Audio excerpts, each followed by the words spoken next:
out with pre-curled hair for this hairstyle. But today I really don't have time to curl my hair, so I'm just going to go ahead and show you with straight hair. You want to section off a good portion of the front of your hairline, going pretty far back. And with this hairstyle, it's going to take you a few tries, if not a whole bunch of tries. There's really nothing wrong with that. In fact, if you got it right in one try, I might have to track you down and kill you. But anyway, just brush this out so it's nice and smooth. It might be a little bit easier if you also curl this section of your hair, so it wants to curl up naturally on its own anyway. Makes it a little bit easier than straight hair.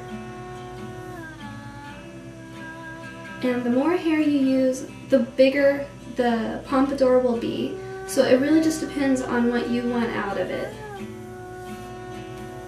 Okay, once you have your area sectioned off, there's two ways you can do this. You can either, one, take a hair tie, preferably a very small one, and tie it into a rather annoying ponytail at the front of your hairline. And what this does is it just keeps all the hairs together and keeps it from falling and getting in your way.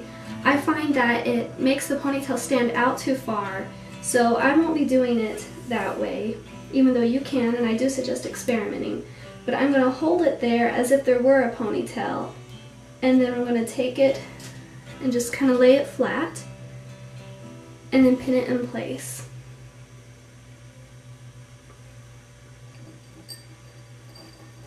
You want to make sure this is nice and secure if you do it this way, instead of using a ponytail holder. Making sure that one bobby pin crosses over the other. And you might even want to do a third one over the both of them, because you really don't want this to come out later on. And then take your hair and just kind of flatten it out so it's nice and wide. And you're going to want to tease the under layers. Of course, you don't have to tease, but it will make the pompadour thinner, and it might make it harder to make a smooth and perfect shape. So I just like to do one or two strokes down halfway and then one all the way, so it doesn't over tease the hair and make it too hard to detangle later. I like to do it in layers.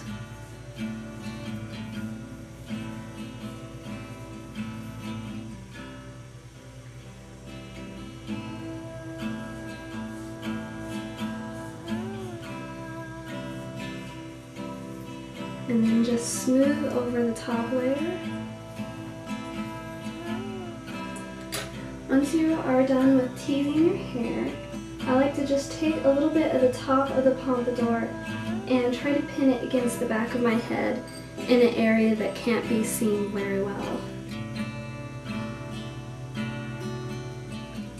You don't necessarily have to do this part, but I like how it flattens it a bit and doesn't make quite as poofy.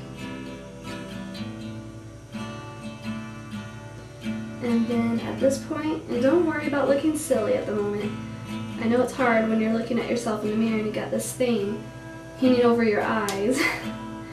But now just roll it up and try to pin in place.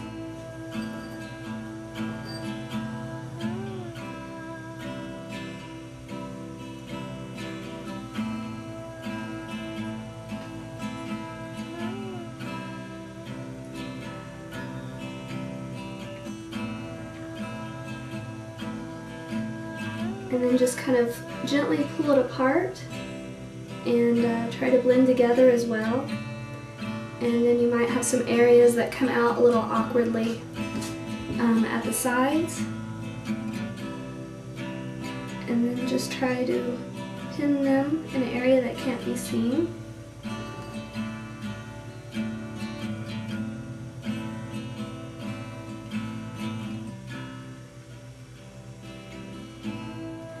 Just continue to play with it and get it the shape you like. You might have to take it down and do it all over again, but that's fine.